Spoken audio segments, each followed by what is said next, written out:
Mně stojí za to žít a srdnatě se být za ideály svatě vznešené. Jen dujte větry zlé, nezmůžete nic v mé duši v pokoře tiše stišené. Podzim. Podzim života. Člověk je pořád tak nějak na cestě. Může se ohlédnout a vidí, kudy šel, ale musí jít zase dál. Vidím svítat nové doby krásný den. Lidstvo objeví člověka a člověk najde sebe a bližního. Vlastně od dětství mne ta myšlenka provázela. I dnes. Jednou jsem na vršku u kapličky pásl husy a díval se k šumavským hvozdům a vzpomněl jsem si na pana faráře, jak vyprávěl o stvoření světa a napadlo mne, jak je Bůh mocný a dovedný, když vytvořil tak krásné pohoří a tak nádherný kraj. V kostele jsem to bral velmi vážně. Kleče u oltáře v Komži míval jsem pocit, že jsem v přítomnosti Boží, že Bůh zná všechny moje myšlenky a že i sebemenší lží nebo přetvářkou bych se velmi prohřešil. A když jsem se jednou vracel k večeru domů, měl jsem zvláštní zážitek. Jakoby mi cosi říkalo, že mám před sebou nějaké důležité poslání. Stál jsem jako ozářen na cestě. Trvalo to snad jen minutu. Byla to jakási extáze. Když jsem došel rozumu, usoudil jsem, že to všechno je vymyšleno pro děti, aby poslouchali, a pro neuvědomělé lidi, aby se něčeho báli. Jak je to nepoctivé klamat lidi. A ještě zločinnější klamáním lidu se živit. Chci být poctivým a pravdivým a proto nemohu být nábožným.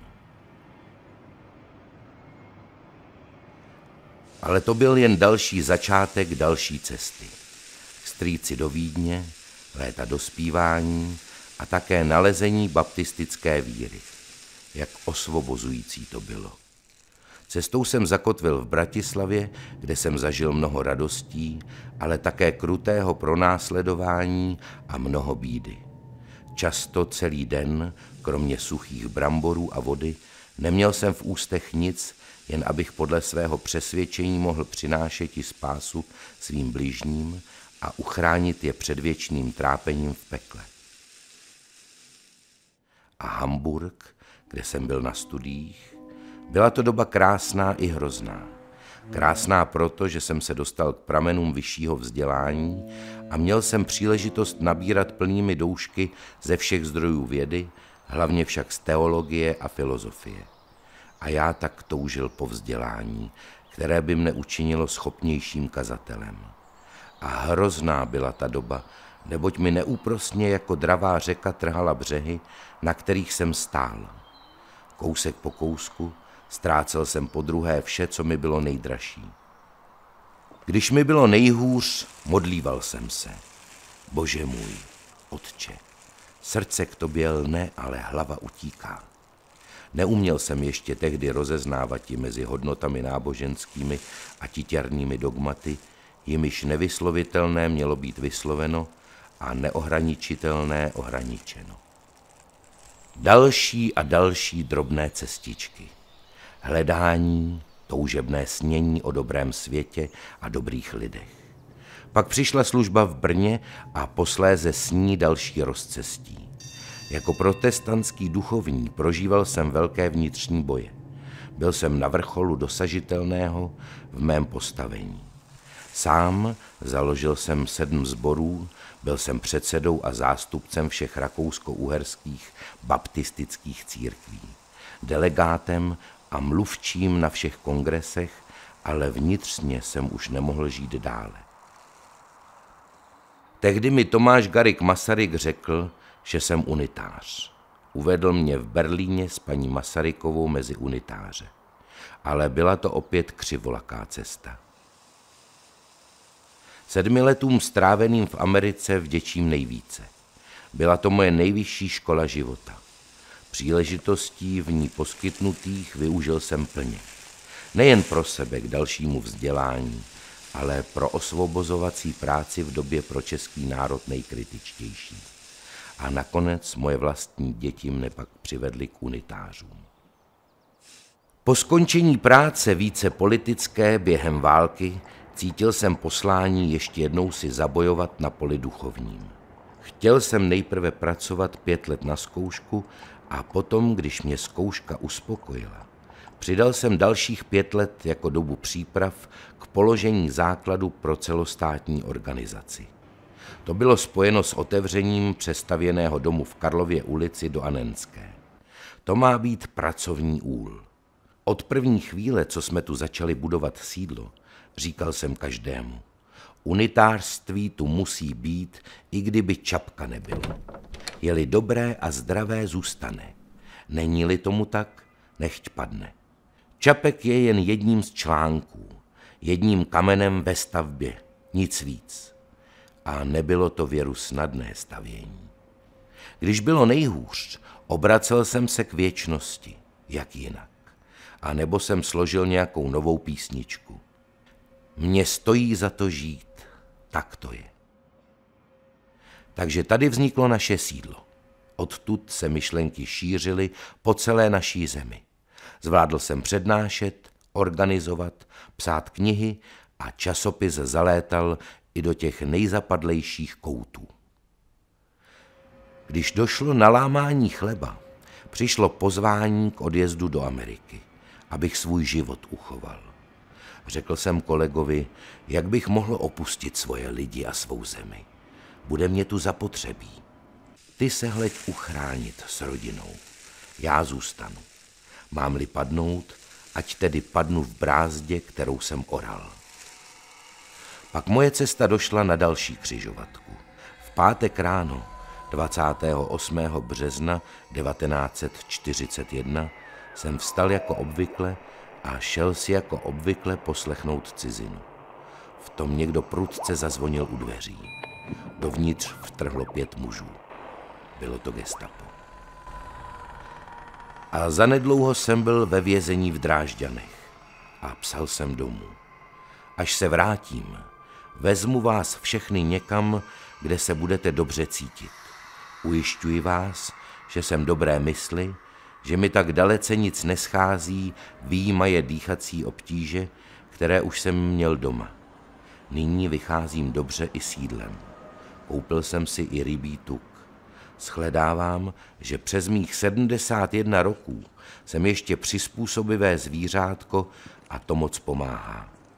Ale sám jsem moc nevěřil tomu, že se brzy vrátím.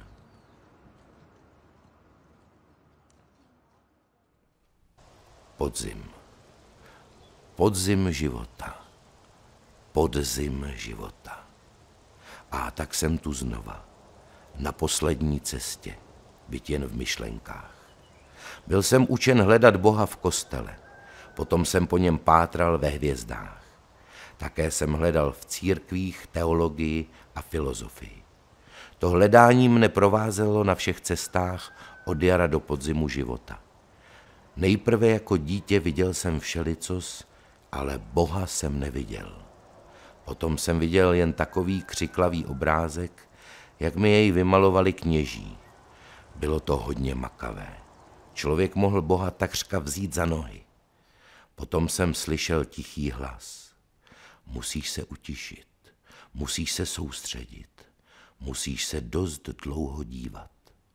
A tam, kde jiní lidé viděli jen hory, moře, překrásné katedrály, měl jsem pohled na Boha. Ať už potom v přírodě, anebo v tiché komůrce, ať mezi jinými, když jsem se s ním sešel s příležitostnými hledači Boha, vždycky jsem měl pohled na Boha. Někdy jasnější, jindy méně jasný. Někdy s větším nadšením, jindy s větší pokorou, ale vždy to bylo to nejkrásnější a nejvzácnější, čeho si v životě nejvíc cením. Tady to bylo. Poslední měsíce tohle moje obydlí. Barák číslo 27. V mém věku a v mé situaci, co říct o cestě přicházející ke svému konci. Ano, jsem v podzimu života a jak se říká, zima na krku. Dostanu se odsud ke svým lidem v unitárii. Spatřím ještě kdy svou ženu, děti. Budu mít ještě někdy možnost dosyta se najíst a napít. Dnes mám alespoň příležitost napsat dopis, co se dá vpašovat, aby to kontrola zkousla. Za mé dosavadní zdraví a dobrou náladu děkuji hlavně přidržení se principů, které jsem vás učil.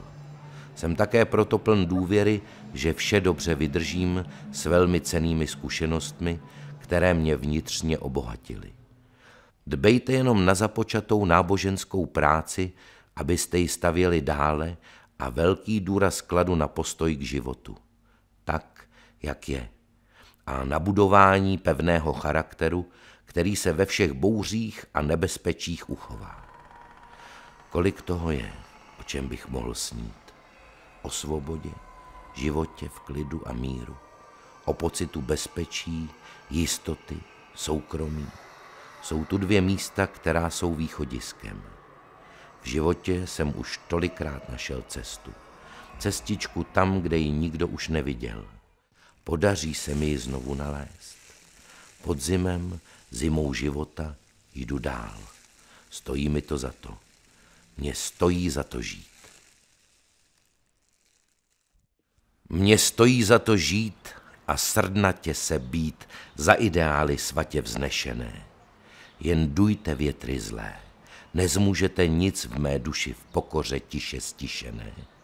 Byť zklamán 1000krát a snad i v boji pad, mé žití za to dozajista stálo. Věčnosti, tobě vzdám dík, že jsi můj svatý chrám, mé žití za to dozajista stálo. Kdo ze všad tísněn byl, však duchem zvítězil, je vítán v sboru svatých hrdinů. Kdo pouta překonal, kdo mysli křídla dal, vyprostil sebe ze skrytu stínu. Kdo ze všad tísněn byl, však duchem vítězil, je vítán v sboru svatých hrdinů.